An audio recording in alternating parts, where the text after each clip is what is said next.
донесењето на законот за употребата на езиците. Премиерот Зоран Заев очекува законот за јазиците да биде донесен до крајот на неделава, со што ќе биде затворен и последниот легалистички аспект од рамковниот договор.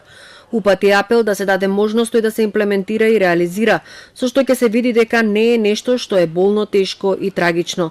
Владата е стабилна, а парламентарното мнозинство има тенденции да се зголеми, рече Заев.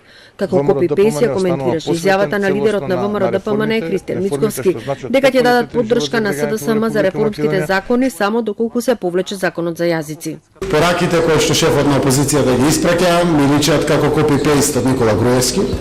Апсолутно, тоа го зборуваше Никола Груевски. Нека биде Заев против, нешто за кое што сум јавно за. Веројатно тие ќе крепеле потребата од мнозинство во парламентот. Но владата е стабилна и мнозинството во парламентот, како што гледат сите, расте и ќе расте во иднина, заради тоа што иднината на Македонија е преку концептот едно општество за сите. Вице-премиерот Бујар Османи е загрижен од најавите дека опозицијата ќе ги испречи реформите во правосудството и јавната администрација доколку се донесе законот за јазици. Вели дека го разбира ВМРО ДПМН дека му е потребно гориво за мобилизација на членството, но меѓуетничките односи не се тоа што нив треба да ги поткрева.